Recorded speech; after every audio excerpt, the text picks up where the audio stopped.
हमारे सभी दर्शक बंधुओं को ओम नमः शिवाय।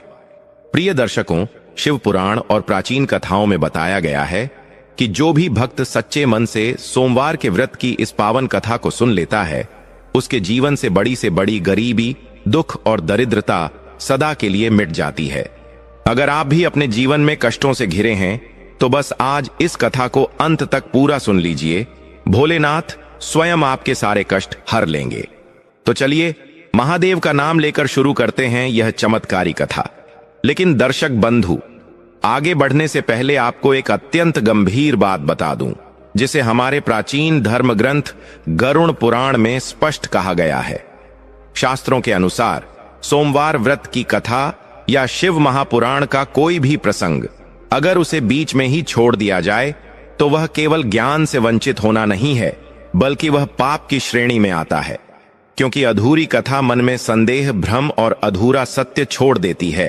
और याद रखिए, सोमवार व्रत का संकल्प तभी पूरा होता है जब कथा पूरी सुनी जाए।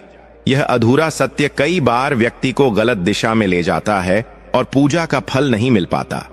इसलिए आपसे विनम्र निवेदन है कि आज महादेव की इस पावन कथा को अंत तक अवश्य सुने, क्योंकि यह केवल एक कहानी नहीं बल्कि जीवन का आईना है, जिसमें आप सोमदत्त के संघर्ष और शिव जी की कृपा का साक्षात रूप देख पाएंगे।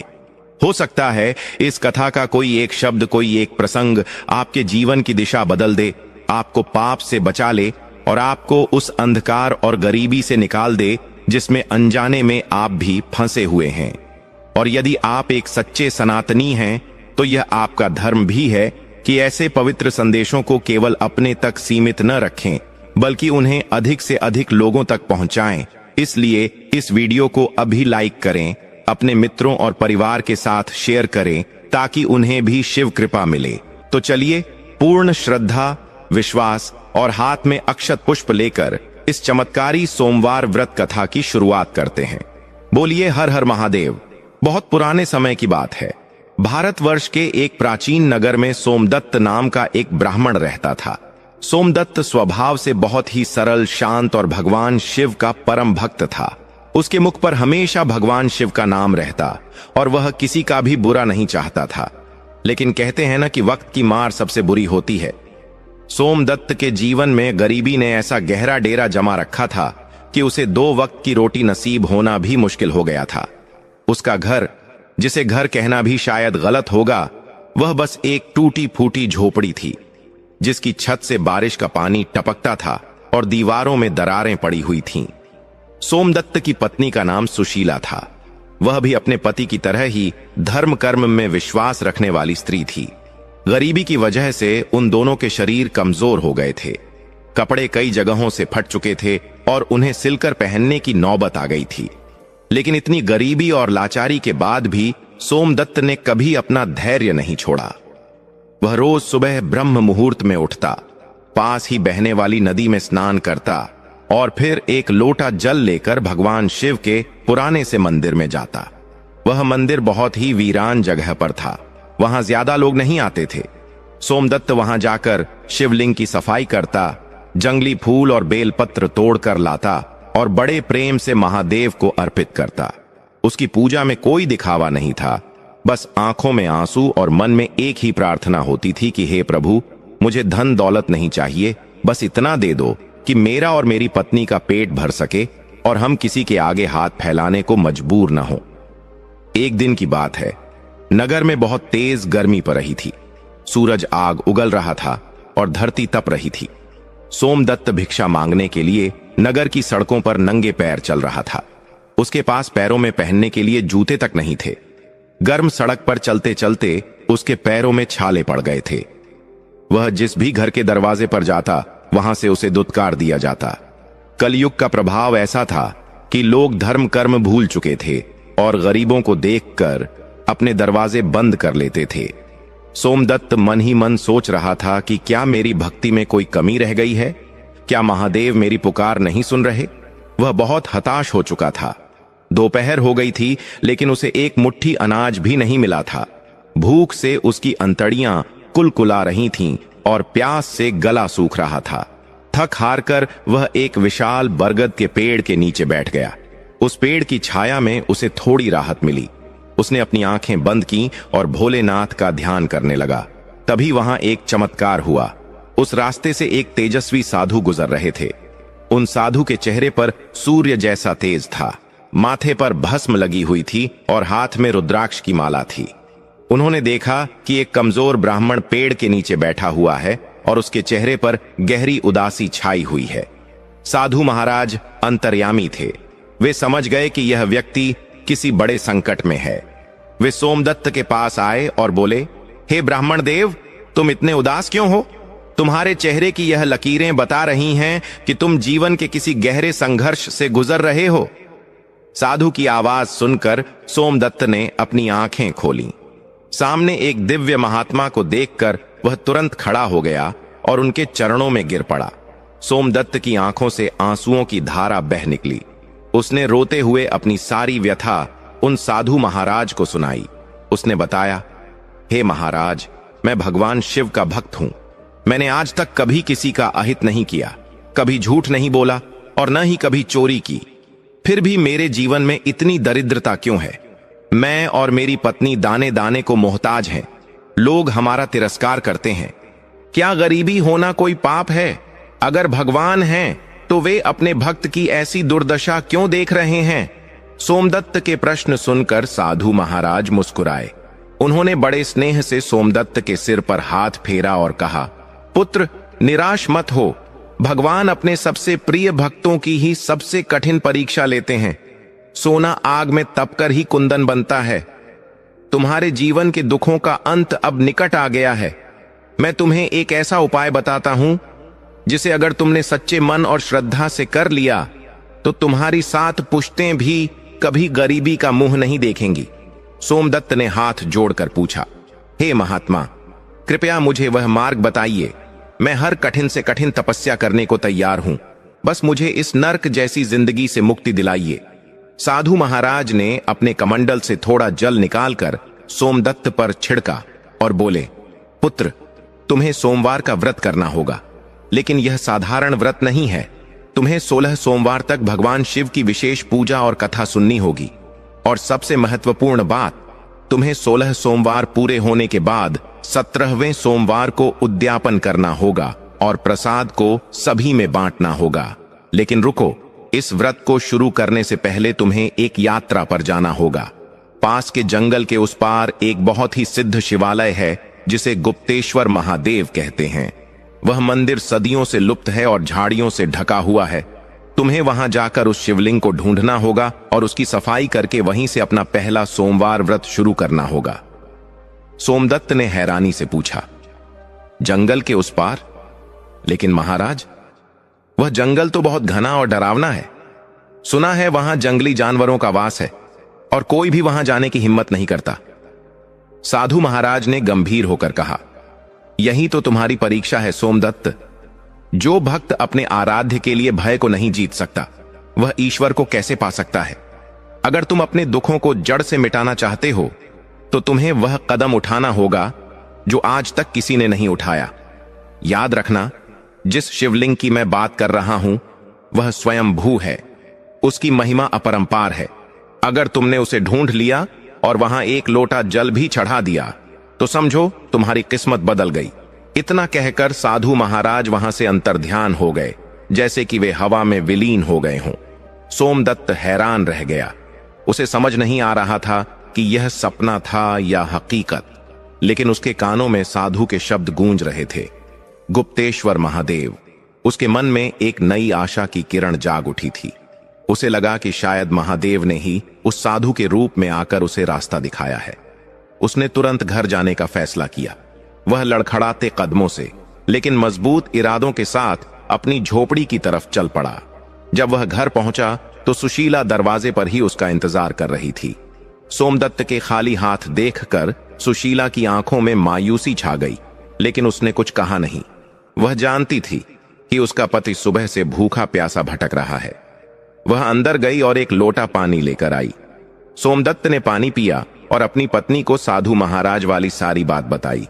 उसने बताया कि कैसे उसे उस घने जंगल में जाकर गुप्तेश्वर महादेव को ढूंढना है और सोमवार का व्रत शुरू करना है। सुशीला यह सुनकर डर गई। उसने कहा, स्वामी, वह जंगल तो मौत का दूसरा नाम है। वहां जाना तो जान जोखिम में डालना है। हम गरीब हैं, भूखे हैं, लेकिन कम से कम हम साथ तो हैं। अगर आपको वहां कुछ हो गया तो मैं जी कर क्या करूंगी? कृपया वहां मत जाइए। हम यहीं रहकर महादेव की पूजा कर लेंगे। सुशीला का डरना भी जायज था। उस जंगल के बारे में नगर में कई डरावनी कहानियां मशहूर थीं। कहा जाता था कि वहां रात होते ही अजीबो गरीब आवाजें आती थीं और जो भी वहां गया वह कभी वापस लौटकर नहीं आया। लेकिन सोमदत्त की आंखों में आज एक अलग ही चमक थी। उसने सुशीला का हाथ अपने हाथ में लिया और कहा, सुशीला, डरना छोड़ दो। आज तक हम डरकर ही तो जी रहे हैं। गरीबी के इस डर ने हमें जीते जी मार डाला है। उस साधु की वाणी में मुझे साक्षात शिव का आदेश सुनाई दिया है, और अगर मेरी मृत्यु वहीं लिखी है तो इस तिल तिल करके मरने से अच्छा है कि मैं अपने प्रभु के चरणों में प्राण त्याग दूं। लेकिन मेरा मन कहता है कि वहां मेरा अंत नहीं, बल्कि मेरे नए जीवन का आरंभ होगा। पति का इतना दृढ़ विश्वास देखकर सुशीला का डर भी थोड़ा कम हुआ। उसने कहा, अगर आपने ठान ही लिया है तो मैं आपको नहीं रोकूंगी, बल्कि मैं भी आपके साथ चलूंगी। सुख में और दुख में हम हमेशा साथ रहे हैं, तो इस कठिन यात्रा में मैं आपको अकेला कैसे छोड़ सकती हूं? सोमदत्त ने उसे बहुत समझाया कि रास्ता कठिन है, लेकिन सुशीला नहीं मानी। आखिरकार दोनों ने निर्णय लिया कि वे अगली सुबह ही उस जंगल की ओर प्रस्थान करेंगे। उस रात उनके पास खाने के लिए कुछ नहीं था, लेकिन उनकी भूख और प्यास जैसे गायब हो गई थी। मन में बस एक ही उत्साह था, गुप्तेश्वर महादेव के दर्शन। रात भर सोमदत्त को नींद नहीं आई। वह करवटें बदलता रहा। उसे बार बार जंगल के दृश्य दिखाई दे रहे थे। उसे लग रहा था जैसे कोई अदृश्य शक्ति उसे अपनी ओर खींच रही है। सुबह हुई। सूरज की पहली किरण के साथ ही सोमदत्त और सुशीला अपनी टूटी फूटी झोपड़ी से बाहर निकले। उन्होंने अपने इष्ट देव को प्रणाम किया और नगर की सीमा को पार करते हुए जंगल के रास्ते पर चल पड़े। जैसे जैसे वे नगर से दूर होते गए, रास्ता सुनसान होता गया। सड़क पत्थरीली होती गई और पेड़ पौधे घने होते गए। कुछ दूर चलने के बाद पक्की सड़क खत्म हो गई और कटीली झाड़ियों वाला रास्ता शुरू हो गया। जंगल की हवा में एक अजीब सी खामोशी थी। पक्षियों की चहचहाहट भी वहां कम सुनाई दे रही थी। बड़े बड़े पेड़ ऐसे लग रहे थे जैसे वे पहरेदार बनकर खड़े हों और किसी को अंदर जाने से रोक रहे हों। सुशीला की साड़ी बार बार झाड़ियों में फंसकर फट रही थी। सोमदत्त के पैरों में कांटे चुभ रहे थे, लेकिन वे दोनों ओम नमः शिवाय का जाप करते हुए आगे बढ़ते रहे। दोपहर होते होते वे जंगल के काफी अंदर पहुंच चुके थे। अब वहां सूरज की रोशनी भी मुश्किल से जमीन तक पहुंच रही थी। चारों तरफ घना अंधेरा सा छाने लगा था, जबकि अभी दिन का समय था। अचानक उन्हें झाड़ियों में कुछ हलचल सुनाई दी। सुशीला डर के मारे सोमदत्त के पीछे छिप गई। सोमदत्त ने भी एक लकड़ी उठा ली। ध्यान से देखने पर पता चला कि वह कोई जानवर नहीं, बल्कि एक विशाल सांप था जो रास्ते से गुजर रहा था। सांप ने उन्हें कोई नुकसान नहीं पहुंचाया और चुपचाप वहां से निकल गया। सोमदत्त ने राहत की सांस ली और कहा, देखो सुशीला, महादेव के भक्त के लिए सर्प भी आभूषण बन जाता है। हमें डरने की जरूरत नहीं है। शिव जी हमारे साथ हैं। चलते चलते वे थक कर चूर हो चुके थे। उन्हें प्यास लग रही थी, लेकिन आसपास पानी का कोई नामो निशान नहीं था। सुशीला का गला सूख गया था और वह चक्कर खाकर गिरने ही वाली थी कि सोमदत्त ने उसे संभाल लिया। सोमदत्त ने इधर उधर देखा। उसे कुछ समझ नहीं आ रहा था कि पानी कहां मिलेगा। तभी उसे थोड़ी दूर पर कुछ चमकता हुआ दिखाई दिया। उसे लगा शायद वहां कोई तालाब है। वे दोनों हिम्मत करके उस दिशा में बढ़े। पास जाने पर उन्होंने देखा कि वह कोई तालाब नहीं, बल्कि एक पुराना खंडहर जैसा ढांचा था जो पूरी तरह लताओं और झाड़ियों से ढका हुआ था। लेकिन आश्चर्य की बात यह थी कि उस खंडहर के पास की जमीन गीली थी और वहां कुछ ताजे फूल खिले हुए थे, जैसे किसी ने अभी अभी वहां पूजा की हो। लेकिन इस बीहड़ जंगल में कौन पूजा करने आएगा? सोमदत्त का दिल जोर से धड़कने लगा। क्या यही वह जगह है जिसके बारे में साधु ने बताया था? उसने सुशीला को वहीं एक पत्थर पर बैठाया और खुद उस खंडहर के करीब गया। उसने अपने हाथों से लताओं को हटाया और झाड़ियों को साफ किया। जैसे जैसे वह सफाई करता गया, एक प्राचीन पत्थर की दीवार दिखाई देने लगी। वह दीवार बहुत पुरानी थी, लेकिन उस पर बनी नक्काशी आज भी साफ दिखाई दे रही थी। सोमदत्त ने और उत्साह से सफाई की।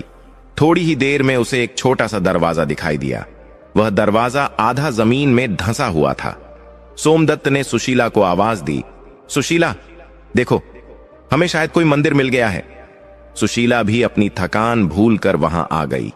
दोनों ने मिलकर दरवाजे के पास की मिट्टी हटाई। काफी मशक्कत के बाद वे उस दरवाजे के अंदर झांकने में सफल हुए। अंदर का दृश्य देखकर उनकी आंखें फटी की फटी रह गईं। अंदर एक छोटा सा गर्भगृह था, जिसके बीचों बीच एक काला पत्थर का शिवलिंग स्थापित था। उस शिवलिंग पर एक प्राकृतिक धारा ऊपर छत से टपक रही थी, जिससे निरंतर जलाभिषेक हो रहा था। वहां कोई दिया नहीं जल रहा था, फिर भी शिवलिंग से एक अजीब सा प्रकाश निकल रहा था, जिसने उस अंधेरे कमरे को रोशन कर रखा था। ये वही गुप्तेश्वर महादेव थे जो सदियों से यहां छिपे बैठे थे। सोमदत्त की खुशी का ठिकाना नहीं रहा। वह दौड़कर अंदर गया और शिवलिंग से लिपटकर रोने लगा। उसे ऐसा महसूस हुआ जैसे वह अपने पिता की गोद में आ गया हो। सुशीला भी भाव विभोर हो गई। उनकी सारी थकान, भूख और प्यास जैसे गायब हो गई थी। उन्हें वहां एक परम शांति का अनुभव हो रहा था। लेकिन उनकी परीक्षा अभी खत्म नहीं हुई थी। मंदिर मिल गया था, लेकिन पूजा कैसे करें? उनके पास न तो जल चढ़ाने के लिए लौटा था, न ही प्रसाद के लिए कुछ और, न ही बेलपत्र। सोमदत्त ने कहा, सुशीला, हम खाली हाथ भोलेनाथ के दरबार में नहीं आ सकते। हमें पूजा की सामग्री जुटानी होगी। सुशीला ने कहा, लेकिन इस घने जंगल में हमें क्या मिलेगा? सोमदत्त ने कहा, प्रकृति ही शिव है, जंगल में ही हमें सब मिलेगा। वह बाहर निकला और पास के पेड़ों को देखने लगा। सौभाग्य से उसे पास ही एक बेल का पेड़ मिल गया। उसने वहां से 3 पत्तियों वाले सुंदर बेलपत्र तोड़े। फिर उसने एक बड़े पत्ते का दोना बनाया। पास ही बहते हुए एक छोटे से झरने से, जो शायद उसी मंदिर के जल स्रोत से जुड़ा था, उसने उस दोने में जल भरा। जंगली फूल तोड़े और जंगली बेर इकट्ठा किए। सारी सामग्री लेकर वे दोनों वापस मंदिर में आए। सोमदत्त ने बड़े ही विधि विधान से मन ही मन मंत्रों का उच्चारण करते हुए शिवलिंग का अभिषेक किया, बेलपत्र चढ़ाए और जंगली बेरों का भोग लगाया। जैसे ही उसने अपनी पूजा समाप्त की और आंखें बंद करके प्रार्थना करने लगा, तभी मंदिर के बाहर एक जोरदार गर्जना हुई। ऐसी गर्जना जैसे आसमान फट पड़ा हो। पूरा मंदिर हिलने लगा। सुशीला डर के मारे चीख पड़ी।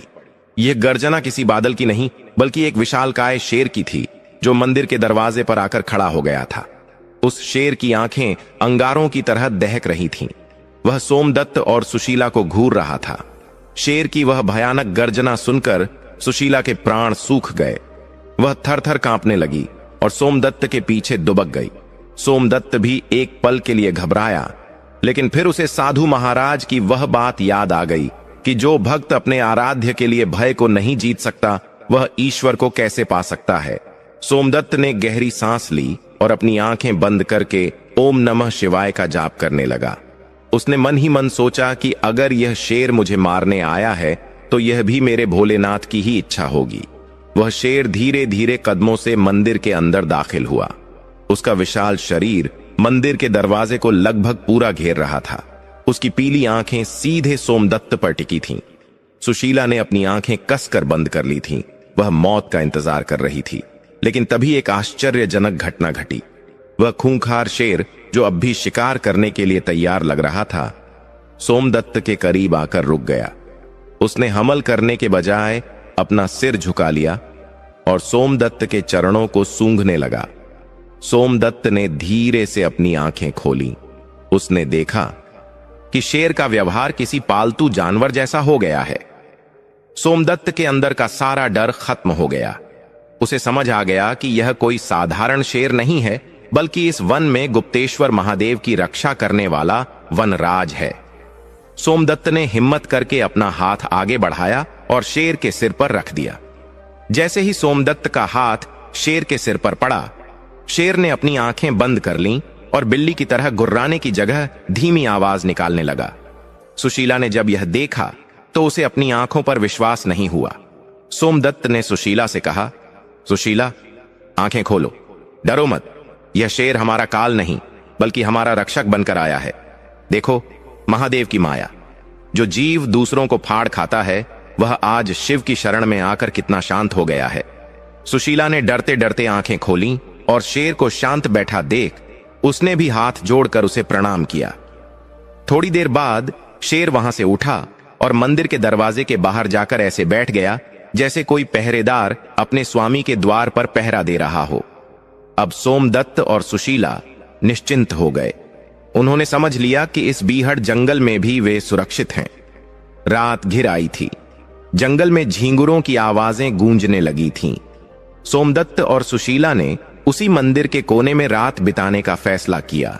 उन्हें भूख लगी थी, लेकिन उन्होंने जो जंगली बेर तोड़े थे वे तो पूजा में चढ़ा दिए थे।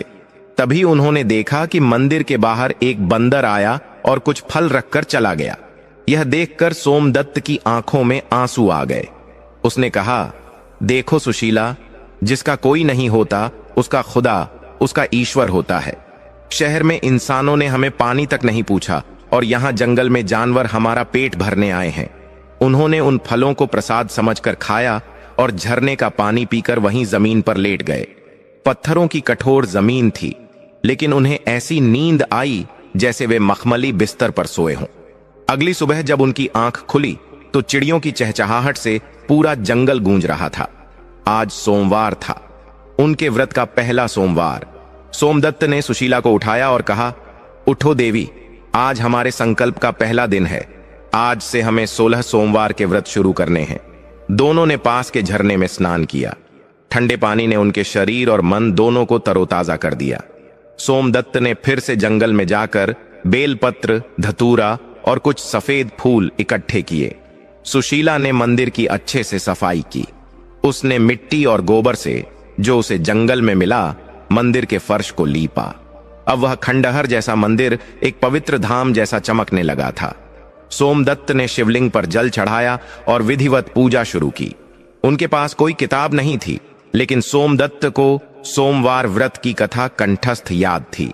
उसने सुशीला को सामने बैठाया और कथा सुनानी शुरू की। उसने बताया कि कैसे एक बार माता पार्वती के कहने पर भगवान शिव ने मृत्युलोक का भ्रमण किया था और अमरावती नगर में रुके थे। वहां के राजा के बनाए शिव मंदिर में वे ठहरे थे। कैसे वहां एक साहूकार का बेटा आया और कैसे उसे 16 सोमवार के व्रत से सुंदर वधू और धन की प्राप्ति हुई। सोमदत्त पूरे भाव से कथा सुना रहा था और सुशीला मंत्रमुग्ध होकर सुन रही थी। जंगल का कोना कोना उस कथा के स्वरों से गूंज रहा था। ऐसा लग रहा था जैसे पेड़ पौधे, पशु पक्षी और स्वयं वह शेर भी कान लगाकर कथा सुन रहे हों।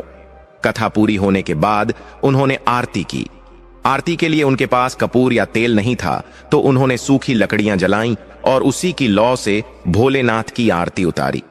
पूजा संपन्न होने के बाद उन्होंने गुप्तेश्वर महादेव के जयकारे लगाए। उनका पहला व्रत सफलतापूर्वक शुरू हो गया था। दिन बीतते गए। सोमदत्त और सुशीला का जीवन उस जंगल में एक तपस्वी की तरह हो गया था। वे रोज सुबह उठते, पूजा करते, जंगल से कंदमूल और फल इकट्ठा करते और भजन कीर्तन में समय बिताते। वह शेर अब उनका मित्र बन गया था। वह अक्सर उनके आसपास ही रहता और रात को मंदिर के बाहर पहरा देता। सोमदत्त उसे प्यार से वीरभद्र बुलाने लगा था। जैसे जैसे सोमवार बीतते गए, सोमदत्त और सुशीला के चेहरे पर एक अनोखा तेज आने लगा। उनकी कमजोर काया अब स्वस्थ होने लगी थी। जंगल की शुद्ध हवा और सात्विक भोजन ने उन्हें निरोगी बना दिया था। सबसे बड़ी बात, उनके मन से गरीबी और भविष्य की चिंता पूरी तरह मिट चुकी थी। वे वर्तमान में जी रहे थे और हर पल आनंद में थे। 5वां सोमवार आया। सोमदत्त पूजा कर रहा था, तभी उसे जंगल में कुछ लोगों की आवाजें सुनाई दी। यह बहुत अजीब था, क्योंकि यहां कोई आता नहीं था।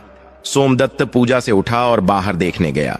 उसने देखा कि कुछ लकदहारे, लकड़ी काटने वाले, रास्ता भटक कर वहां आ गए हैं। वे डरे हुए लग रहे थे, क्योंकि वे बहुत गहरे जंगल में घुस आए थे। जब उन लकदहारों ने एक जटाधारी पुरुष को, सोमदत्त अब साधु जैसा दिखने लगा था, मंदिर के बाहर खड़ा देखा और उसके पास एक शेर बैठा देखा तो वे डर के मारे भागने लगे। सोमदत्त ने उन्हें आवाज दी, रुको भाई, डरो मत, यह स्थान सुरक्षित है, यहां गुप्तेश्वर महादेव विराजमान हैं। सोमदत्त की आवाज में इतना आकर्षण और शांति थी कि लकदहारे रुक गए। वे धीरे धीरे पास आए। शेर को शांत बैठा देख उनका डर थोड़ा कम हुआ। उनमें से एक लकदहारा, जिसका नाम लखा था, आगे आया और बोला, महाराज, हम रास्ता भटक गए हैं, हम सुबह से भूखे प्यासे हैं, क्या हमें थोड़ा पानी मिल सकता है? सोमदत्त ने मुस्कुराकर कहा, अवश्य, यह महादेव का दरबार है, यहां से कोई खाली हाथ नहीं जाता। सुशीला अंदर से पानी और कुछ फल लेकर आई। लकदहारों ने पानी पिया और फल खाए। उनकी जान में जान आई। लखा ने सोमदत्त को ध्यान से देखा और बोला, महाराज, मुझे लगता है मैंने आपको कहीं देखा है। क्या आप वही सोमदत्त ब्राह्मण तो नहीं जो नगर में भिक्षा मांगते थे? सोमदत्त ने हंसते हुए कहा, हां भाई, मैं वही सोमदत्त हूं, लेकिन अब मैं भिक्षा नहीं मांगता। अब मैं केवल अपने महादेव से मांगता हूं और वे मुझे सब कुछ देते हैं। लखा और उसके साथी हैरान थे। कहां वह भिखारी जैसा दिखने वाला सोमदत्त और कहां यह तेजस्वी महात्मा? लखा ने हाथ जोड़कर पूछा, महाराज, आपकी काया पलट कैसे हुई? हम भी बहुत दुखी हैं। दिन भर मेहनत करते हैं, लकड़ियां काटते हैं, फिर भी घर में गरीबी का ही वास है। मेरे बच्चे बीमार रहते हैं और कर्ज वालों ने परेशान कर रखा है। क्या आपके पास कोई जादू है? सोमदत्त ने कहा, जादू नहीं भाई, यह भक्ति की शक्ति है। यह सोमवार व्रत का चमत्कार है। अगर तुम भी अपने जीवन से दुख मिटाना चाहते हो तो भगवान शिव की शरण में आ जाओ। लखा और उसके साथियों ने सोमदत्त के चरणों में गिरकर प्रार्थना की कि वे उन्हें भी इस व्रत के बारे में बताएं। सोमदत्त ने उन्हें सोमवार व्रत की विधि बताई। उसने कहा, देखो, श्रद्धा सबसे जरूरी है। हर सोमवार को महादेव का पूजन करो, कथा सुनो और सात्विक जीवन जियो, किसी का बुरा मत करो। 16 सोमवार तक ऐसा करने से महादेव तुम्हारी हर मनोकामना पूरी करेंगे। लखा ने कसम खाई कि वह अगले सोमवार से ही यह व्रत शुरू करेगा। लकदहारे वहां से चले गए, लेकिन वे अपने साथ एक खबर ले गए। नगर में जाकर उन्होंने सबको बताया कि जंगल में एक सिद्ध महात्मा रहते हैं और वहां एक चमत्कारी गुप्तेश्वर महादेव का मंदिर है। यह खबर आग की तरह फैल गई। अब सोमदत्त की शांति में थोड़ा खलल पड़ा। अगले सोमवार को नगर से कुछ और लोग वहां पहुंच गए। वे अपनी समस्याएं लेकर आए थे। किसी का व्यापार नहीं चल रहा था, किसी के घर में क्लेश था, कोई बीमारी से परेशान था। सोमदत्त ने सबको धैर्य से सुना और उन्हें सोमवार व्रत करने की सलाह दी। उसने सभी को गुप्तेश्वर महादेव के दर्शन कराए। जो भी वहां आता उसे एक अजीब सी शांति मिलती। धीरे धीरे वह वीरान जंगल एक तीर्थ स्थल बनने लगा। लेकिन सोमदत्त ने एक नियम बना दिया था कि कोई भी मंदिर के अंदर शोर नहीं मचाएगा और न ही गंदगी फैलाएगा। वह शेर वीरभद्र अभी भी वहीं रहता था और उसकी मौजूदगी ही लोगों को अनुशासित रखने के लिए काफी थी। लोग आते, दूर से शेर को देखते और श्रद्धा से सिर झुकाते। 10 सोमवार बीत चुके थे। सोमदत्त और सुशीला का 11वां सोमवार व्रत था। उस दिन सुबह से ही मौसम बहुत खराब था। आकाश में काले बादल छाए हुए थे और बिजली कड़क रही थी। ऐसा लग रहा था कि भारी तूफान आने वाला है। सोमदत्त ने सुशीला से कहा, आज परीक्षा की घड़ी है सुशीला। प्रकृति आज अपना रौद्र रूप दिखाएगी। हमें अपनी पूजा पर ध्यान केंद्रित रखना होगा। पूजा शुरू ही हुई थी कि मूसलाधार बारिश शुरू हो गई। हवा इतनी तेज थी कि बड़े बड़े पेड़ उखड़ने लगे। मंदिर की छत पुरानी थी, उससे पानी टपकने लगा। लेकिन शिवलिंग के ऊपर की छत सही थी, इसलिए महादेव भीग नहीं रहे थे। सोमदत्त और सुशीला भीग रहे थे, ठंड से कांप रहे थे, लेकिन वे अपनी जगह से हिले नहीं। वे जोर जोर से शिव नाम का जाप करने लगे। अचानक मंदिर के बाहर एक विशाल पेड़ गिर गया, जिससे मंदिर का दरवाजा बंद हो गया। अब वे अंदर कैद हो गए थे। बाहर अंधेरा था और अंदर भी अंधेरा।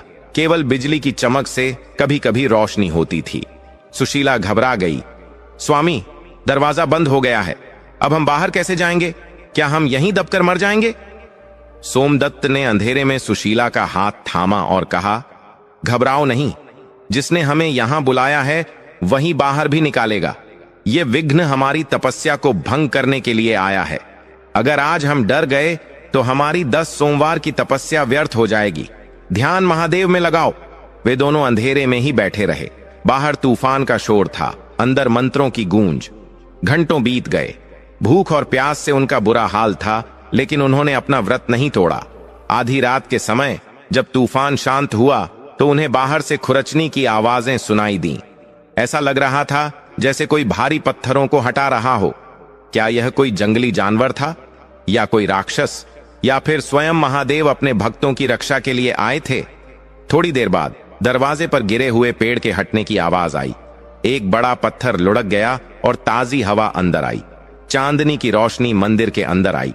उन्होंने देखा कि दरवाजे पर कोई खड़ा है।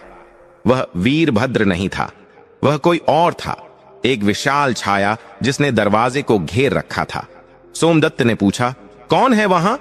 जवाब में एक भारी और गंभीर आवाज आई, मैं इस जंगल का राजा हूं और आज मैं तुम दोनों की परीक्षा लेने आया हूं। उस भारी और गंभीर आवाज ने सोमदत्त और सुशीला को चौंका दिया था। चांदनी की रोशनी में वह छाया धीरे धीरे अंदर आई। सोमदत्त ने देखा कि वह कोई देवता नहीं था, बल्कि एक विशालकाय और डरावना इंसान था। उसका रंग तांबे जैसा गहरा था, बड़ी बड़ी लाल आंखें और चेहरे पर घनी मूंछें थीं। उसके कंधे पर एक भारी कुल्हाड़ी और कमर में तलवार लटक रही थी। वह इस जंगल का कुख्यात डाकू सरदार भैरव सिंह था। भैरव सिंह का नाम सुनते ही आसपास के कई गांवों के लोग कांप उठते थे। उसने न जाने कितने राहगीरों को लूटा था और कितने ही लोगों को मौत के घाट उतारा था। सुशीला ने जब उस भयानक डाकू को देखा तो उसका खून जम गया। वह सोमदत्त का हाथ जोर से पकड़कर थर थर कांपने लगी। लेकिन सोमदत्त, जो अब 11 सोमवार के व्रत के प्रभाव से निडर हो चुका था, अपनी जगह से नहीं हिला। उसने शांत भाव से पूछा, भैरव सिंह, तुम यहां इस आंधी तूफान में क्या कर रहे हो? क्या तुम हमें मारने आए हो? भैरव सिंह ने एक जोरदार ठहाका लगाया जिससे मंदिर की दीवारें गूंज उठीं। उसने कहा, मारने? अरे ब्राह्मण, मारने के लिए तो मेरी तलवार ही काफी है। मुझे यहां आने की जरूरत नहीं थी।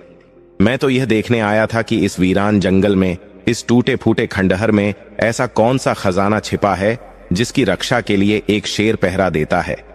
मैंने सुना है कि तुम दोनों यहां कई हफ्तों से हो। जरूर तुम्हें यहां कोई गुप्त खजाना मिला है। निकालो वह खजाना, वरना आज तुम्हारा यह 11वां सोमवार तुम्हारे जीवन का आखिरी सोमवार बन जाएगा। सोमदत्त मुस्कुराया और बोला, सरदार, तुम सही कह रहे हो। मुझे यहां खजाना मिला है, एक ऐसा खजाना जो दुनिया की सारी दौलत से बढ़कर है। लेकिन वह खजाना सोने चांदी का नहीं है।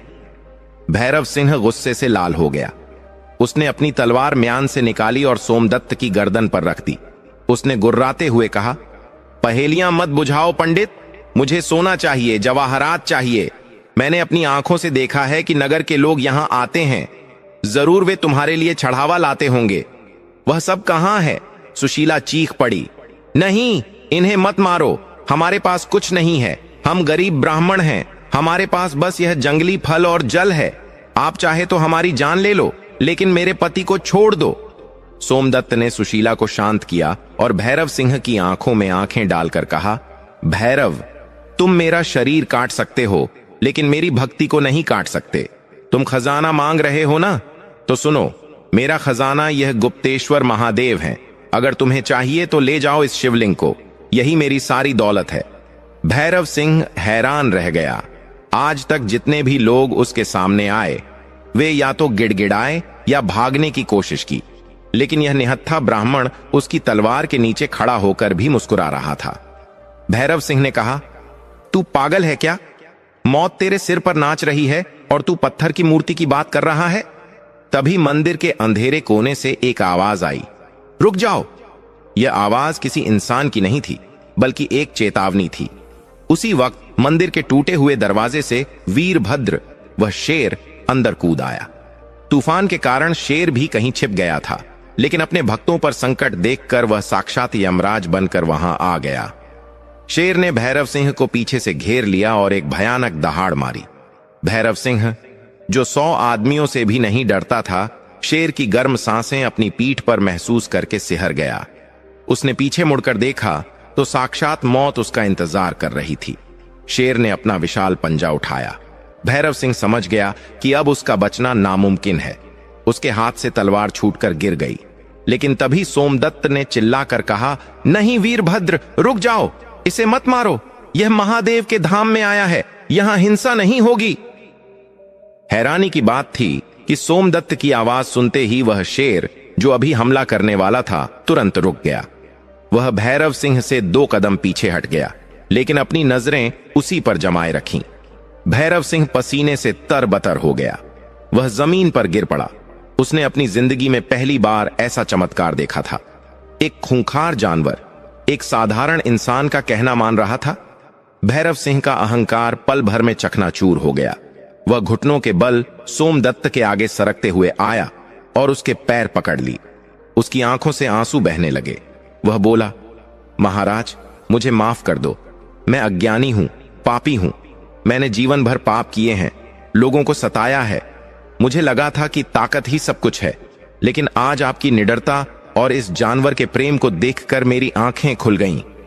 जिस दौलत के लिए मैं मारा मारा फिरता हूं, वह तो धूल है। असली दौलत तो आपके पास है, जिसने मौत को भी पालतू बना लिया है। सोमदत्त ने भैरव सिंह को उठाया और गले लगा लिया। उसने कहा, भैरव, जागो, पाप से घृणा करो, पापी से नहीं। महादेव तो भोले हैं, वे तो असुरों पर भी कृपा करते हैं अगर वे सच्चे मन से पुकारें। अगर तुम सच में प्रायश्चित करना चाहते हो तो हिंसा का मार्ग छोड़ दो और रक्षा का मार्ग अपनाओ। भैरव सिंह ने उसी क्षण अपनी तलवार और कुल्हाड़ी महादेव के चरणों में रख दी। उसने कसम खाई, आज से यह भैरव सिंह किसी को नहीं लूटेगा। आज से मैं इस जंगल का डाकू नहीं, बल्कि इस मंदिर का सेवक हूं। जो भी भक्त यहां आएगा, मैं उसकी रक्षा करूंगा। यह जंगल अब डाकुओं का अड्डा नहीं, शिव भक्तों की तपोभूमि बनेगा। उस रात भैरव सिंह भी वहीं मंदिर में बैठा रहा। सोमदत्त ने उसे भी प्रसाद दिया। अगली सुबह 12वें सोमवार की शुरुआत एक नई सुबह के साथ हुई। भैरव सिंह ने अपने साथियों को बुलाया और उन्हें भी डाका डालने से मना कर दिया। डाकुओं का पूरा गिरोह अब मंदिर की सेवा में लग गया। उन्होंने मिलकर मंदिर की मरम्मत की, जंगल का रास्ता साफ किया और आने वाले यात्रियों के लिए पानी और विश्राम की व्यवस्था की। समय बीतता गया।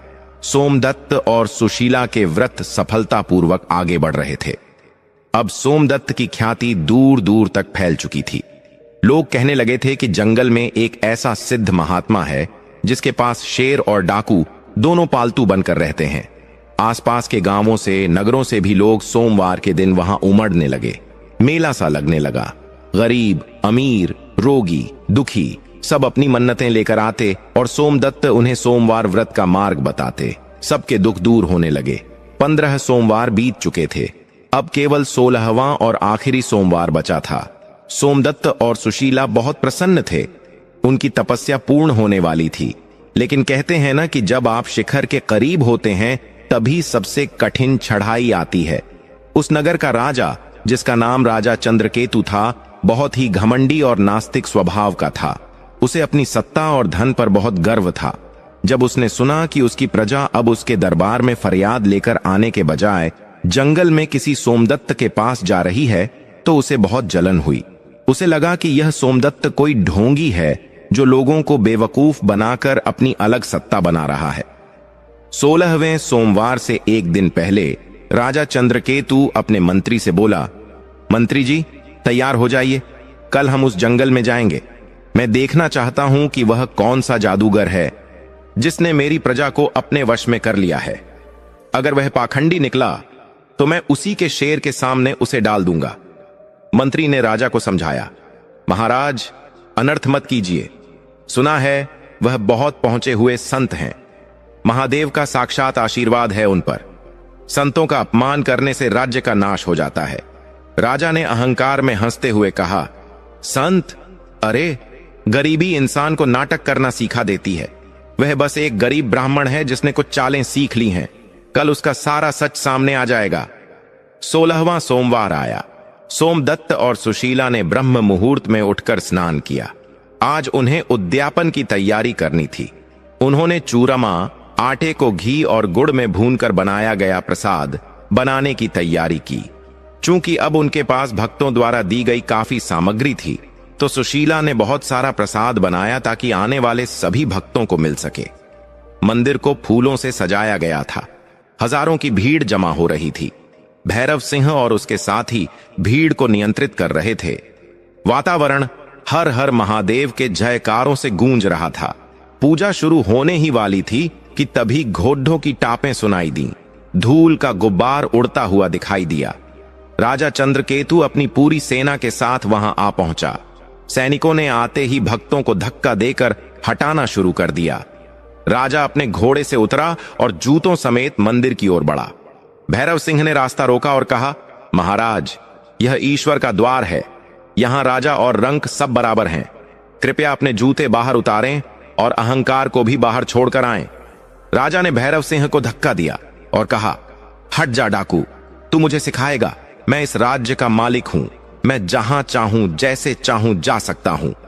राजा सीधे सोमदत्त के पास पहुंचा, जो शिवलिंग का अभिषेक कर रहा था। राजा ने जोर से कहा, ओ पाखंडी ब्राह्मण, बंद कर यह नाटक। मैंने सुना है तू लोगों के दुख दूर करता है। अगर तुझ में इतनी ही शक्ति है तो मेरे सामने कोई चमत्कार करके दिखा। अगर आज तूने मुझे खुश नहीं किया तो मैं इस मंदिर को तोड़वा दूंगा और तुझे कालकोठरी में डाल दूंगा। पूरा माहौल शांत हो गया। भक्त डर गए। सुशीला की आंखों में आंसू आ गए। लेकिन सोमदत्त ने बड़े ही शांत भाव से जल का लोटा नीचे रखा और राजा की ओर मुड़ा। उसने कहा, राजन, मैं कोई जादूगर नहीं हूं जो तमाशा दिखाऊं। मैं तो बस महादेव का एक छोटा सा सेवक हूं। चमत्कार मैं नहीं करता। चमत्कार तो विश्वास करता है, और जहां विश्वास नहीं होता वहां ईश्वर भी प्रकट नहीं होते। आप परीक्षा लेने आए हैं, लेकिन याद रखिए, महादेव की परीक्षा लेना इंसान के बस की बात नहीं है। राजा ने गुस्से में अपनी तलवार निकाल ली और बोला, जुबान लड़ाता है, अभी तेरी भक्ति का नशा उतारता हूं। जैसे ही राजा ने सोमदत्त पर वार करने के लिए हाथ उठाया, तभी एक अजीब घटना हुई। राजा का हाथ हवा में ही जम गया। वह चाहकर भी अपना हाथ नीचे नहीं ला पा रहा था। उसका पूरा शरीर पत्थर की तरह अकड़ गया। राजा की आंखों में डर दिखाई देने लगा। वह चिल्लाना चाहता था, लेकिन उसके गले से आवाज नहीं निकल रही थी। सैनिकों ने जब अपने राजा की यह हालत देखी तो वे घबरा गए। वे सोमदत्त की ओर दौड़े, लेकिन मंदिर की सीमा पर पहुंचते ही वे सब भी अदृश्य दीवारों से टकराकर गिर पड़े। कोई भी शक्ति मंदिर के अंदर प्रवेश नहीं कर पा रही थी। सोमदत्त ने राजा को देखा और दुखी होकर कहा, राजन, मैंने कुछ नहीं किया। यह आपके अहंकार का फल है। शिव के दरबार में शस्त्र उठाने का परिणाम यही होता है। आपने मेरा नहीं, स्वयं महादेव का अपमान किया है। राजा की आंखों से अब पश्चाताप के आंसू बहने लगे। वह अपनी आंखों से सोमदत्त से माफी मांग रहा था। उसका शरीर लकवाग्रस्त हो चुका था। वह असहाय खड़ा था, एक जिंदा मूर्ति बनकर। तभी सुशीला, जिसका दिल बहुत कोमल था, सोमदत्त के पास आई और बोली, स्वामी, इन्हें क्षमा कर दीजिए। राजा अज्ञानी हैं, भटक गए हैं। अगर इनके साथ कुछ बुरा हुआ तो राज्य अनाथ हो जाएगा। आज हमारा 16वां सोमवार है, उद्यापन का दिन है। ऐसे पवित्र दिन किसी को श्राप नहीं मिलना चाहिए। कृपया महादेव से प्रार्थना करें कि वे राजा को क्षमा कर दें। सोमदत्त ने अपनी पत्नी की बात मानी। वह फिर से शिवलिंग के सामने बैठ गया। उसने हाथ जोड़कर प्रार्थना की, हे भोलेनाथ, हे नीलकंठ, राजा चंद्रकेतु अपने किए पर शर्मिंदा हैं। इन्हें क्षमा करें प्रभु। इन्हें एक मौका और दें ताकि ये धर्म के रास्ते पर चल सकें। सोमदत्त ने अपने कमंडल से थोड़ा जल लिया और राजा के ऊपर छिड़का। जल की बूंदें पड़ते ही राजा के शरीर में फिर से जान आ गई। उसका हाथ नीचे गिरा और तलवार हाथ से छूट गई। राजा चंद्रकेतु, जो अभी तक घमंड में चूर था, सोमदत्त के चरणों में गिर पड़ा और फूट फूट कर रोने लगा। राजा ने कहा, महाराज, मुझे क्षमा करें। मेरी बुद्धि भ्रष्ट हो गई थी। मुझे पता चल गया है कि असली राजा मैं नहीं, बल्कि त्रिलोक के स्वामी महादेव हैं। मैं अपना सारा राज्यपाठ आपके चरणों में समर्पित करता हूं। सोमदत्त ने राजा को उठाया और कहा, राजन, राजपाठ छोड़ने की जरूरत नहीं है। बस उसे चलाने का तरीका बदलो। प्रजा में शिव को देखो और उनकी सेवा करो। यही सच्ची भक्ति है। आज आप भी हमारे साथ इस पूजा में शामिल हों और प्रसाद ग्रहण करें। उस दिन राजा ने भी सोमदत्त के साथ बैठकर पूजा की। पूजा संपन्न हुई। सोमदत्त ने विधि विधान से 16 सोमवार व्रत का उद्यापन किया।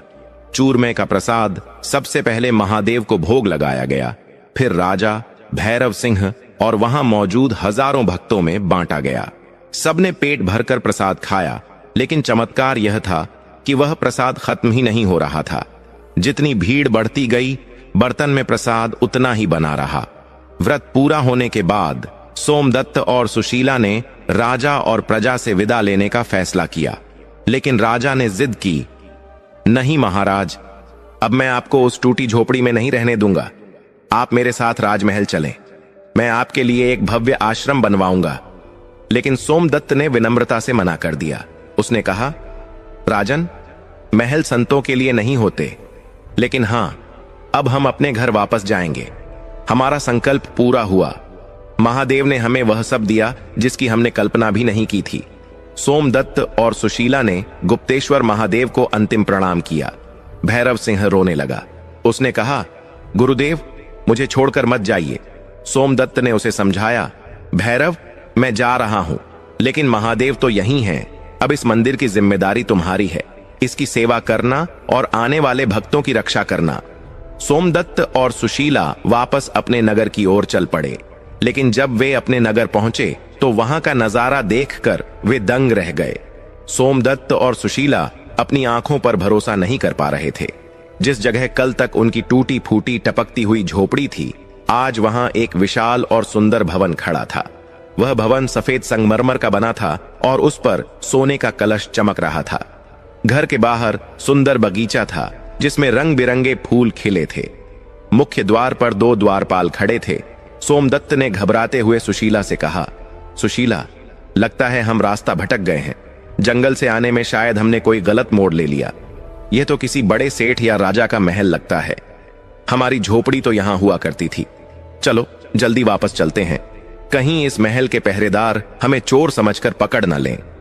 वे मुड़कर जाने ही वाले थे कि तभी उन द्वारपालों ने सोमदत्त को देख लिया। सोमदत्त डर गया, लेकिन द्वारपाल दौड़ते हुए आए और सोमदत्त के चरणों में झुक गए। उन्होंने कहा, स्वामी, आप कहां जा रहे हैं? यह महल आपका ही है। हम कब से आपकी ही प्रतीक्षा कर रहे थे। सोमदत्त हक्का बक्का रह गया। उसने पूछा, मेरा? पर मैं तो एक गरीब ब्राह्मण हूं, मेरे पास तो फूटी कौड़ी भी नहीं है। यह महल मेरा कैसे हो सकता है? तभी पड़ोस के कुछ लोग वहां आ गए। वे वही लोग थे जो कभी सोमदत्त की गरीबी का मजाक उड़ाते थे। आज उनकी आंखों में सोमदत्त के लिए इज्जत और डर दोनों था। एक बुजुर्ग पड़ोसी ने आगे बढ़कर कहा, सोमदत्त, यह चमत्कार कल रात ही हुआ है। राजा चंद्रकेतु के आदमी आए थे। उन्होंने रातों रात तुम्हारी झोपड़ी की जगह यह महल खड़ा करवा दिया। राजा ने घोषणा करवाई है कि यह सब भगवान शिव के परम भक्त सोमदत्त के लिए उनकी तरफ से एक छोटी सी भेंट है। और केवल घर ही नहीं, राजा ने तुम्हारे लिए कई गांव और जमीन भी नाम कर दी है, ताकि तुम्हें अब कभी भिक्षा न मांगनी पड़े। सुशीला की आंखों से खुशी के आंसू बह निकले। उसने हाथ जोड़कर आसमान की तरफ देखा और कहा, हे भोलेनाथ, आपकी लीला अपरंपार है। आपने हमें बिन मांगे ही इतना कुछ दे दिया। सोमदत्त और सुशीला ने ओम नमः शिवाय का जाप करते हुए अपने नए घर में प्रवेश किया। अंदर का नजारा स्वर्ग जैसा था। रेशमी पर्दे, मखमली बिस्तर और अन्न के भंडार भरे पड़े थे। एक कमरे में सोने चांदी के सिक्के और आभूषण रखे थे। सुशीला ने जब इतने गहने देखे तो उसका मन डोल गया। वह उन गहनों को हाथ में लेकर देखने लगी, लेकिन सोमदत्त गंभीर हो गया। उसने सुशीला के हाथ से गहने ले ली और वापस रख दिए। उसने सुशीला को समझाते हुए कहा, देखो सुशीला, महादेव ने हमें यह सब दिया है, लेकिन इसमें एक बड़ी परीक्षा भी छिपी है। गरीबी में ईश्वर को याद रखना आसान है, लेकिन अमीरी में अक्सर लोग भगवान को भूल जाते हैं। यह धन हमारा नहीं है, यह शिव का प्रसाद है। हमें इसका उपयोग अपने ऐशो आराम के लिए नहीं, बल्कि दूसरों की सेवा के लिए करना होगा। याद रखना, जिस दिन हमारे मन में घमंड आ गया, यह सब उसी दिन राख हो जाएगा। सुशीला को अपनी गलती का एहसास हुआ।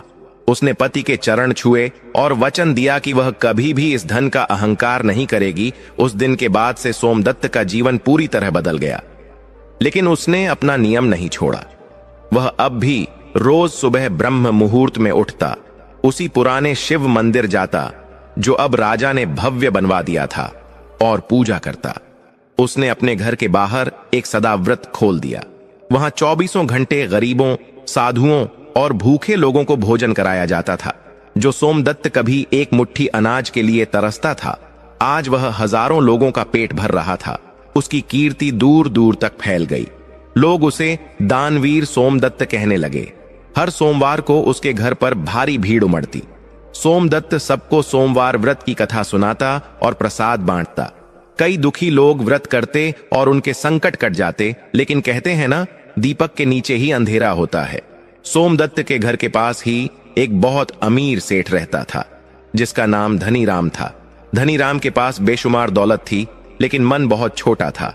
उसकी पत्नी, जिसका नाम चंपा था, स्वभाव से बहुत ही ईर्ष्यालु और लालची थी। चंपा अपनी छत से रोज देखती कि सोमदत्त के घर भीड़ लगी है और उसकी वाहवाही हो रही है। उसे यह बर्दाश्त नहीं होता था कि कल का भिखारी आज उनसे ज्यादा नाम कमा रहा है। एक दिन चंपा से रहा नहीं गया। वह सज धज कर, महंगे गहने पहनकर सोमदत्त के घर पहुंची। उसका मकसद भक्ति नहीं, बल्कि यह जानना था कि सोमदत्त के पास अचानक इतना धन आया कहां से।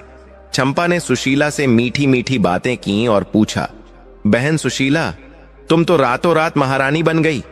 हमें भी तो बताओ कि कौन सा ऐसा मंत्र पढ़ा तुम्हारे पति ने? क्या कोई गड़ा हुआ खजाना मिला है या कोई जादू टोना किया है? सुशीला बहुत भोली थी। उसे चंपा की चालाकी समझ नहीं आई। उसने सरल मन से कहा, नहीं बहन, कोई जादू नहीं। यह तो 16 सोमवार व्रत का फल है। मेरे स्वामी ने जंगल में जाकर कठिन तपस्या की और विधिवत सोमवार का व्रत किया। उसी के प्रताप से भोलेनाथ ने हमारी गरीबी मिटा दी। 16 सोमवार? चंपा की आंखें चमक उठीं।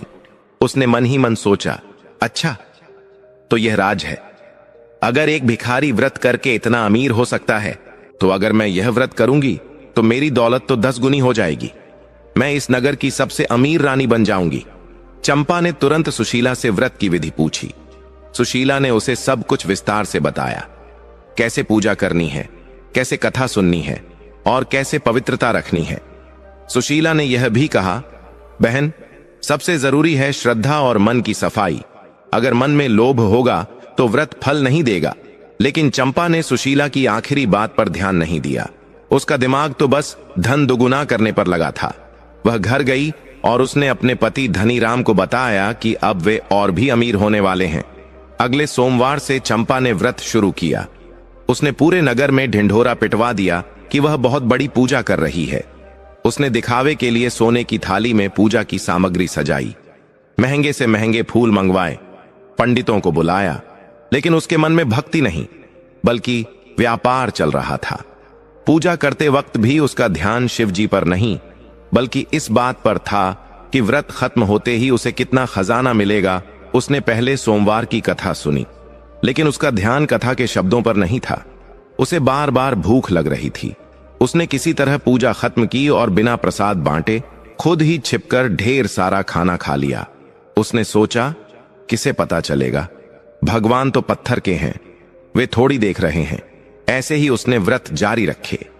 वह हर सोमवार को पूजा का नाटक करती, लेकिन उसका व्यवहार और खराब होता गया। वह गरीबों को दुत्कारती, नौकरों को मारती और दिन रात पैसे गिनती रहती। उसे पूरा विश्वास था कि 16 सोमवार पूरे होते ही उसके घर में पैसों की बारिश होगी। 16 सोमवार बीत गए। 17वें सोमवार को उद्यापन का दिन आया। चंपा ने बहुत बड़ा आयोजन किया। उसने सोचा, आज तो चमत्कार होगा ही। उसने बहुत सारा चूरमा बनवाया, लेकिन उसने चूरमे में शुद्ध घी की जगह मिलावटी घी डाला और गुड़ की जगह सस्ता मीठा डाला। उसने सोचा, भगवान को क्या पता चलेगा स्वाद का, प्रसाद ही तो है, बांटना ही तो है, इसमें ज्यादा खर्चा क्यों करना। पूजा खत्म हुई। चंपा ने आंखें बंद करके भगवान से मांगा, हे भगवान, मैंने तुम्हारा व्रत कर लिया, अब जल्दी से मेरा खजाना भर दो। मेरे पड़ोसी सोमदत्त से दुगुना पैसा मुझे दे दो। जैसे ही उसने आंखें खोलीं, उसे लगा कि अब कुछ चमत्कार होगा, लेकिन तभी उसके घर के बाहर शोर मचने लगा। धनीराम, उसका पति, बदहवास होकर भागता हुआ अंदर आया। उसके कपड़े फटे हुए थे और चेहरे पर कालिख लगी थी। चंपा ने घबराकर पूछा, क्या हुआ, क्या खजाना मिल गया? धनीराम ने अपना सिर पीटते हुए कहा, खजाना? अरे मूर्ख औरत, तेरा व्रत तो हमारे लिए विनाश लेकर आया है। अभी अभी खबर आई है कि हमारी व्यापारिक नावें समुद्र में डूब गईं। हमारा गोदाम जिसमें लाखों का माल भरा था, उसमें रहस्यमयी आग लग गई और सब कुछ जलकर खाक हो गया। और तो और राजा के सैनिकों ने हमारे घर को घेर लिया है, क्योंकि उन पर शक है कि हम मिलावटी सामान बेचते हैं। चंपा के पैरों तले जमीन खिसक गई। वह चिल्लाई, यह कैसे हो सकता है? मैंने तो व्रत किया था, मैंने पूजा की थी, सोमदत्त को महल मिला और मुझे बर्बादी। ये भगवान अन्यायी है। वह पागलों की तरह सोमदत्त के घर दौड़ी। सोमदत्त उस समय आंगन में बैठा लोगों को उपदेश दे रहा था। चंपा ने वहां जाकर हंगामा शुरू कर दिया। उसने सोमदत्त को बुरा भला कहा, तुमने मुझे झूठ बोला, तुमने मुझे गलत विधि बताई, तुम्हारे भगवान ने मेरा सब कुछ लूट लिया। सोमदत्त शांत रहा। उसने चंपा को पानी पिलाया और पूछा, बहन शांत हो जाओ, मुझे बताओ तुमने व्रत कैसे किया था? क्या तुमने मन में श्रद्धा रखी थी? क्या तुमने प्रसाद में शुद्धता रखी थी? क्या तुमने उद्यापन का प्रसाद सब में बांटा था? चंपा चुप हो गई। उसे अपनी चोरियां याद आने लगी। मिलावटी घी, गरीबों को दुत्कारना और मन में केवल लालच रखना सोमदत्त समझ गया। उसने गंभीर होकर कहा, बहन, महादेव भाव के भूखे हैं, धन के नहीं। तुमने व्रत को व्यापार बना दिया। तुमने पूजा तो की, लेकिन मन में छल कपट रखा। तुमने प्रसाद में मिलावट की, जो कि पाप है। शिव जी तो भोले हैं, वे थोड़ी सी भक्ति से भी प्रसन्न हो जाते हैं, लेकिन अगर कोई उन्हें ठगने की कोशिश करे या धर्म की आड़ में अधर्म करे, तो उसका तीसरा नेत्र खुलते देर नहीं लगती। तुम्हारा धन गया, क्योंकि वह तुम्हें अंधा बना रहा था। चंपा फूट फूट कर रोने लगी। उसका सब कुछ लुट चुका था। उसने सोमदत्त के पैर पकड़ लिए और पूछा, भैया, अब मैं क्या करूं? क्या मेरा पाप कभी धुलेगा? क्या महादेव मुझे कभी माफ करेंगे? सोमदत्त ने कहा, निराश मत हो बहन, महादेव दयालु हैं। अगर तुम सच्चे दिल से पछतावा करो और अपना जीवन सुधार लो, तो सब ठीक हो सकता है। लेकिन अब तुम्हें धन के लिए नहीं, बल्कि अपनी आत्म शांति के लिए पूजा करनी होगी। चंपा ने अपनी गलती मानी। उसने और उसके पति ने अपना बचा खुचा जीवन सेवा में लगाने का निर्णय लिया। धीरे धीरे उनकी स्थिति सुधरने लगी, लेकिन अब वे लालची नहीं रहे थे। यह घटना पूरे नगर में आग की तरह फैल गई।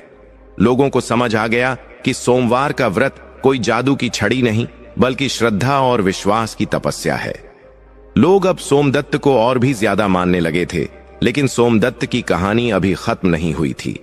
उसके जीवन में एक और बड़ा मोड़ आने वाला था।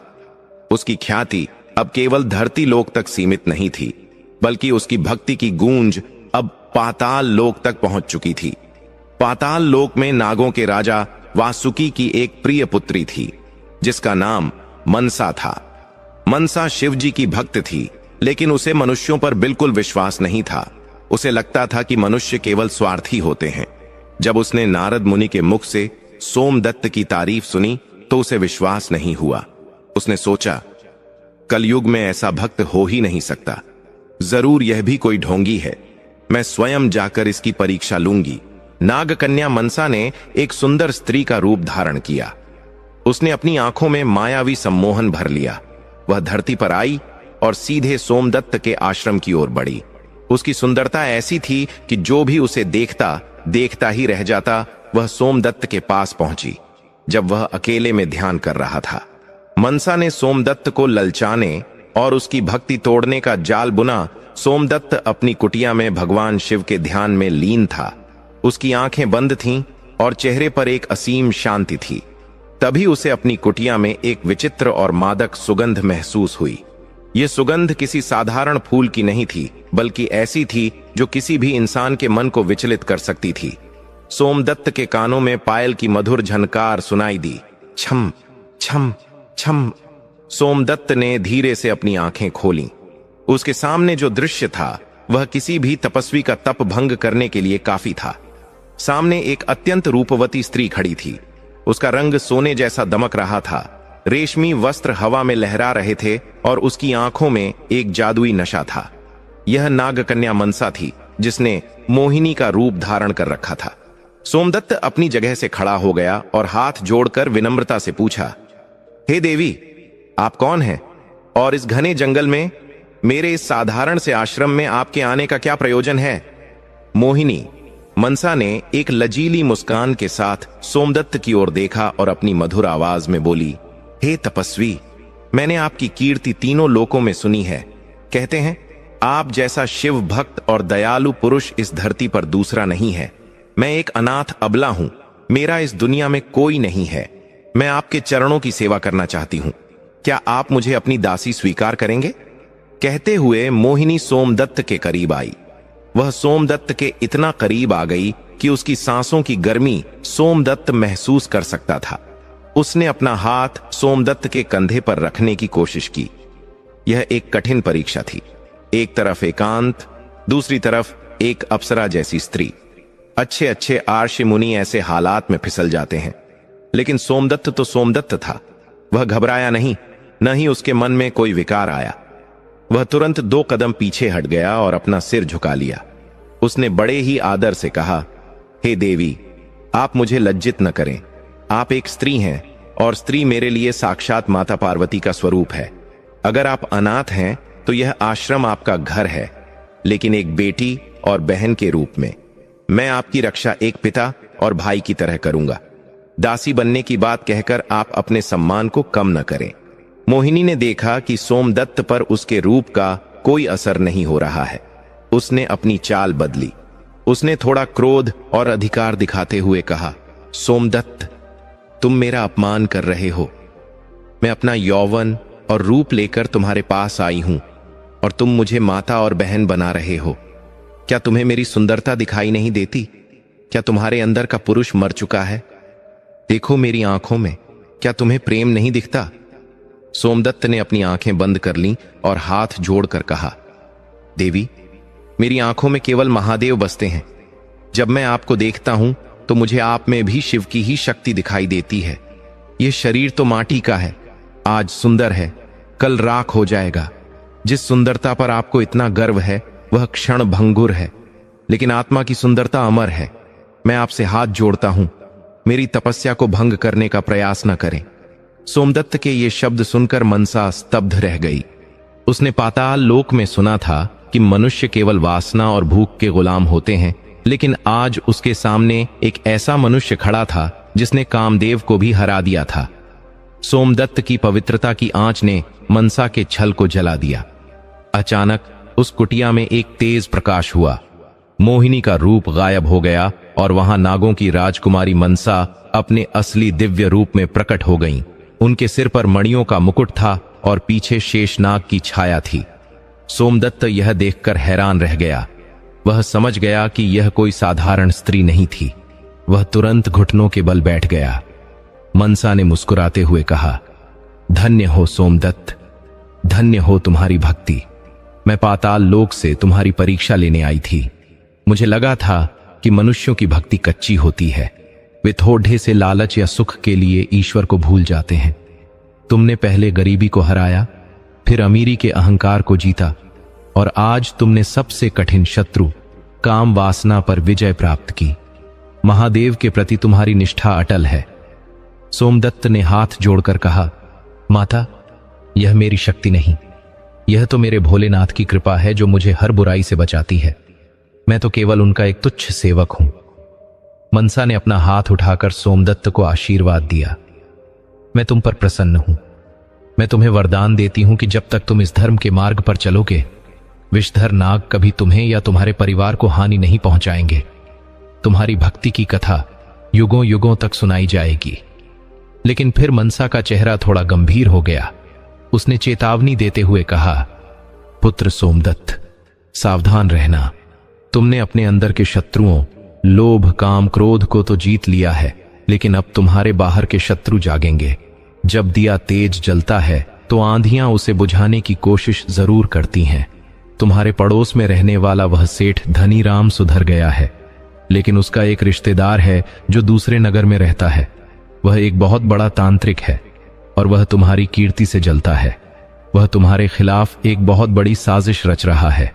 शिव पर भरोसा रखना, वही तुम्हारी नया पार लगाएंगे। इतना कहकर नागकन्या मनसा वहां से अंतर्ध्यान हो गईं। सोमदत्त वहीं बैठा रहा। मनसा की चेतावनी उसके कानों में गूंज रही थी। तांत्रिक? साजिश? उसे समझ नहीं आया कि अब कौन सा नया संकट आने वाला है। उसने सब कुछ महादेव पर छोड़ दिया और अपनी नित्य पूजा में लग गया। कुछ दिन शांति से बीते। सोमदत्त मनसा की बात भूलने लगा था, लेकिन बुरा वक्त कभी बताकर नहीं आता। उस नगर में एक बार फिर राजा चंद्रकेतु का दरबार लगा था। राजा अब बहुत बदल चुका था और धर्म के काम करता था। एक दिन राजा के महल में हाहाकार मच गया। रानी का सबसे कीमती नवरत्न हार चोरी हो गया था। वह हार बहुत ही बेशकीमती था और रानी को बहुत प्रिय था। महल के कोने कोने की तलाशी ली गई, नौकरों को पीटा गया, लेकिन हार का कहीं पता नहीं चला। तभी दरबार में एक अघोरी तांत्रिक का प्रवेश हुआ। उसके बाल बिखरे हुए थे, गले में हड्डियों की माला थी और आंखें लाल थीं। यह वही तांत्रिक था जिसके बारे में मनसा ने चेतावनी दी थी। उसका नाम काल भैरव था। वह धनीराम सेठ का दूर का भाई लगता था और सोमदत्त की प्रतिष्ठा को धूल में मिलाना चाहता था। तांत्रिक काल भैरव ने राजा से कहा, महाराज, आप व्यर्थ ही नौकरों को पीट रहे हैं। यह चोरी किसी साधारण चोर ने नहीं की है। मेरी विद्या बताती है कि यह हार उस व्यक्ति के पास है जिस पर आप सबसे ज्यादा भरोसा करते हैं। वह व्यक्ति जो संत होने का ढोंग करता है, लेकिन असल में एक मायावी ठग है। राजा ने गुस्से में कहा, साफ साफ बताओ तांत्रिक, तुम किसकी बात कर रहे हो? मेरे राज्य में ऐसा कौन है? तांत्रिक ने कुटिल मुस्कान के साथ कहा, सोमदत्त, वही जिसे आप परम भक्त मानते हैं। वह कोई भक्त नहीं, एक जादूगर है। उसने अपनी काली विद्या से हार चुराया है ताकि वह उसे सिद्ध करके और शक्तियां पा सके। अगर आपको विश्वास न हो तो अभी सैनिकों को भेजकर उसके पूजा घर की तलाशी लीजिए, हार वहीं मिलेगा। राजा को अपने कानों पर विश्वास नहीं हुआ। सोमदत्त, नहीं, यह असंभव है। वह तो त्यागी पुरुष है, उसे हार से क्या मोह? तांत्रिक बोला, यही तो उसकी माया है राजन। हाथी के दांत खाने के और दिखाने के और तलाशी लेने में क्या हर्ज है? राजा के मन में संदेह का बीज पड़ चुका था। उसने तुरंत अपने सेनापति को आदेश दिया, जाओ, अभी सोमदत्त के आश्रम की तलाशी लो, लेकिन याद रखना, अगर हार नहीं मिला तो इस तांत्रिक की जीभ काट ली जाएगी। सैनिक सोमदत्त के आश्रम पहुंचे। सोमदत्त उस समय बच्चों को शिक्षा दे रहा था। सैनिकों ने आते ही आश्रम को घेर लिया। सोमदत्त ने हैरानी से पूछा, क्या बात है सेनापति जी? आप लोग अस्त्र शस्त्र के साथ यहां क्यों आए हैं? सेनापति ने नजरें झुकाकर कहा, क्षमा करें गुरुदेव, हमें राजा की आज्ञा है। राजमहल में चोरी हुई है और शक की सुई आप पर है। हमें तलाशी लेनी होगी। सोमदत्त हंसा, चोरी? और मैं? खैर, अगर राजा की यही इच्छा है तो आप पूरा आश्रम देख लीजिए, यहां छिपाने को कुछ नहीं है। सैनिकों ने तलाशी शुरू की।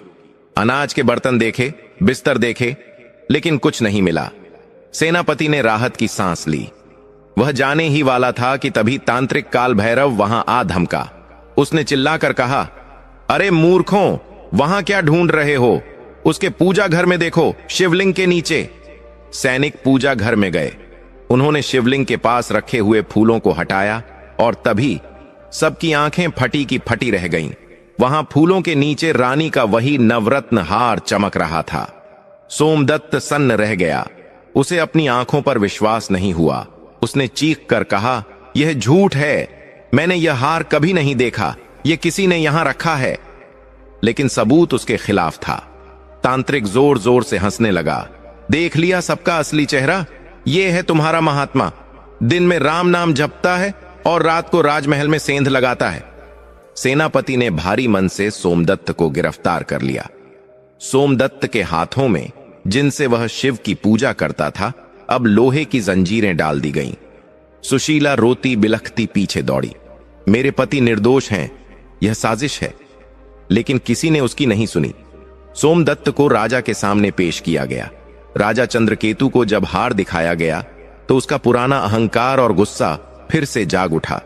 उसे लगा कि सोमदत्त ने उसके भरोसे का खून किया है।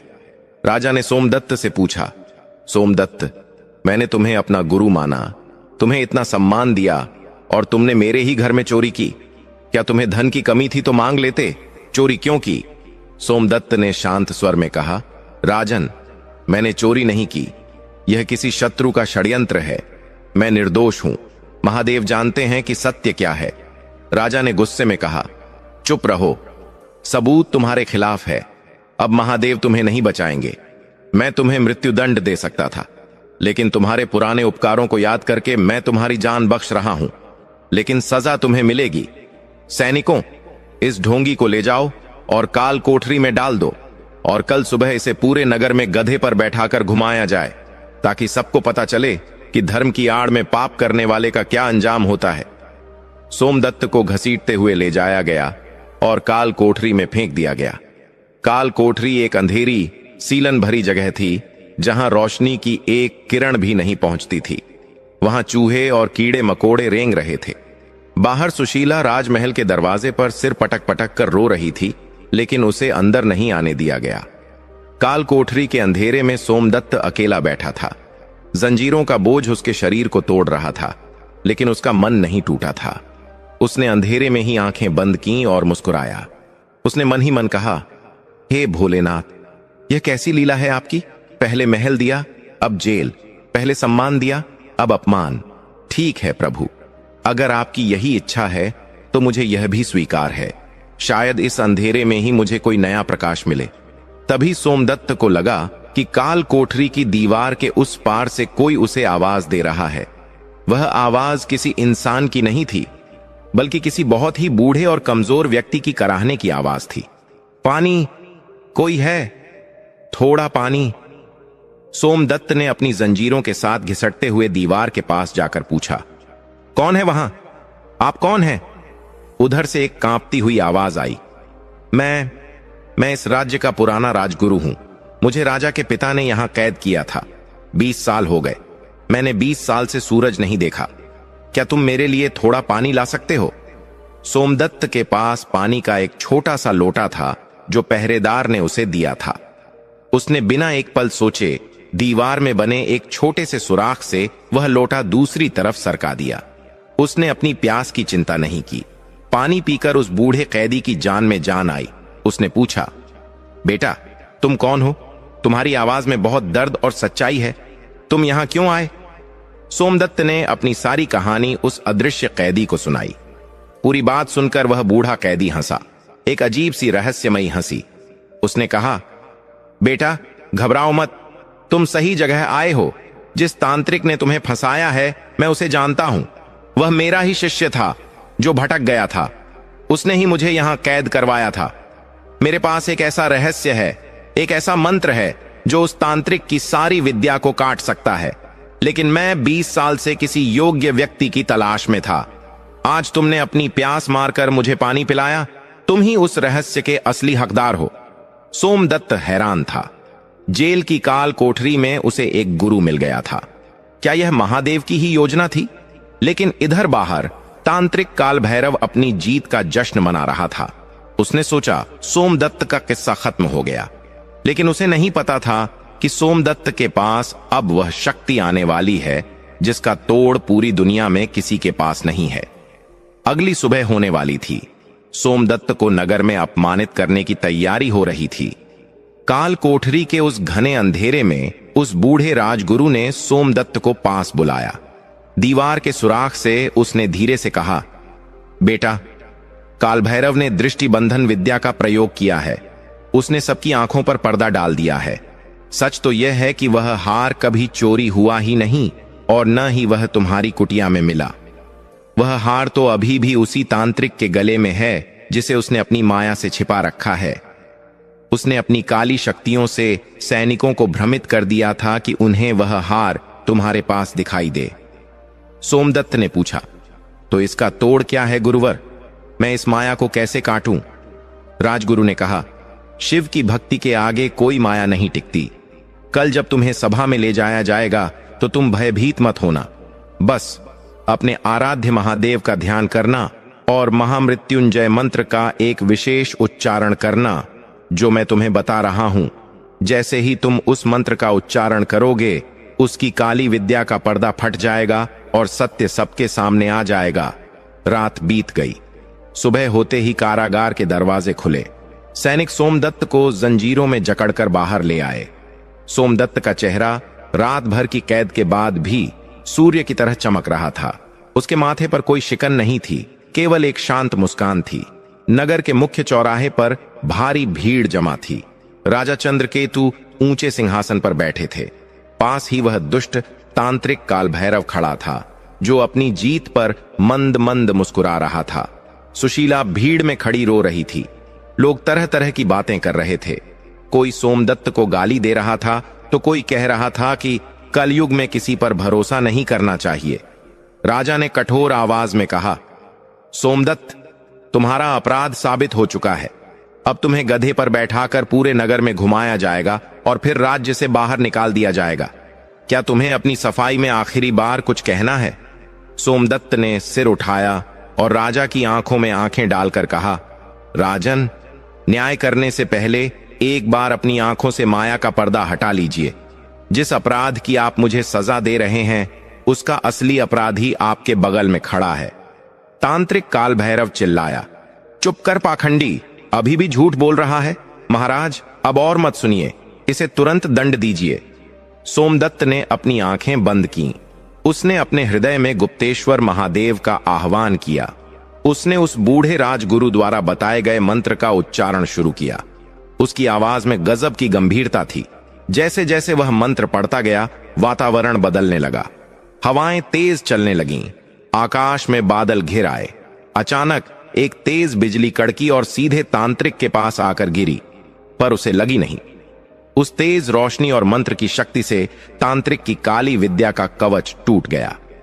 जैसे ही धुआं छटा, वहां मौजूद हर व्यक्ति की आंखें फटी की फटी रह गईं। तांत्रिक काल भैरव के गले में वही नवरत्न हार लटक रहा था, जिसके चोरी होने का इल्जाम सोमदत्त पर लगा था। उसकी माया हट चुकी थी और वह हार अब सबको साफ साफ दिखाई दे रहा था। राजा चंद्रकेतु अपने सिंहासन से उछल पड़े। यह क्या? यह हार तो तांत्रिक के गले में है। इसका मतलब? तांत्रिक घबरा गया। उसने अपने गले पर हाथ रखा और हार पाया। उसका चेहरा पीला पड़ गया। वह भागने की कोशिश करने लगा, लेकिन तभी वहां एक और चमत्कार हुआ। भीड़ में से एक विशाल शेर ने छलांग लगाई। यह वही वीरभद्र था, सोमदत्त का रक्षक, जो जंगल से अपने भक्त को बचाने आया था। शेर ने तांत्रिक का रास्ता रोक लिया और जोर से दहाड़ा। तांत्रिक डर के मारे वहीं गिर पड़ा। राजा का क्रोध 7वें आसमान पर था। उसने अपनी तलवार निकाली और तांत्रिक की गर्दन पर रख दी। धोखेबाज, तूने एक निर्दोष संत को फंसाया।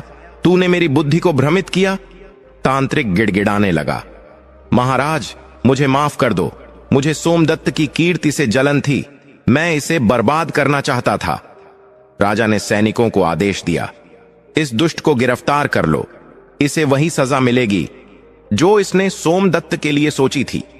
इसे जंजीरों में जकड़कर काल कोठरी में डाल दो। इसके बाद राजा दौड़कर सोमदत्त के पास आए और खुद अपने हाथों से उसकी जंजीरें खोलीं। राजा की आंखों में आंसू थे। उन्होंने सोमदत्त के चरण पकड़ लिए और बोले, हे महात्मा, मुझे क्षमा करें। मैं बार बार भूल जाता हूं कि आप साधारण मनुष्य नहीं हैं। मैं फिर से बहकावे में आ गया था। आपने आज फिर मेरी आंखें खोल दी। सोमदत्त ने राजा को उठाया और गले लगा लिया। उसने कहा, राजन, इसमें आपका दोष नहीं है। यह सब विधि का विधान था। यह मेरी अंतिम परीक्षा थी। सोना आग में तपकर ही खरा उतरता है। आज महादेव ने सिद्ध कर दिया कि सत्य परेशान हो सकता है, लेकिन पराजित नहीं। सोमदत्त ने राजा से एक विनती की, राजन, काल कोठरी में एक बुजुर्ग हैं जो आपके पिता के समय के राजगुरु हैं। उन्हें इस तांत्रिक ने ही फंसाया था।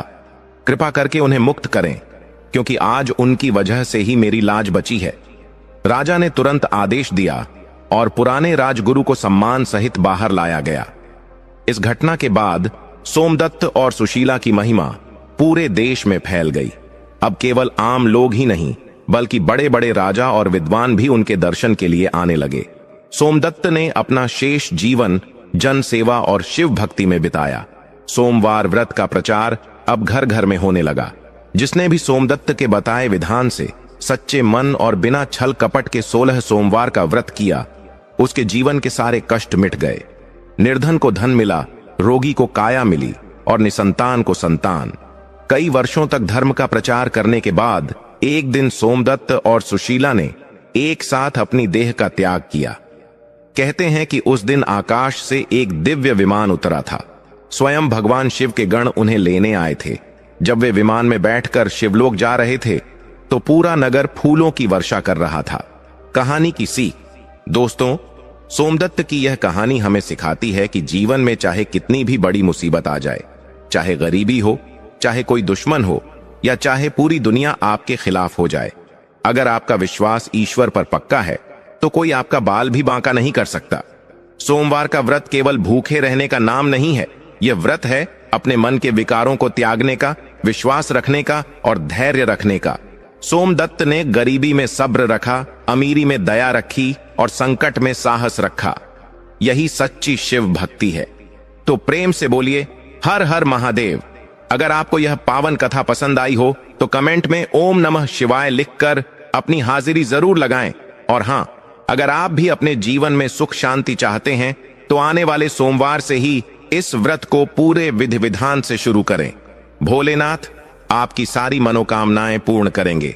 धन्यवाद।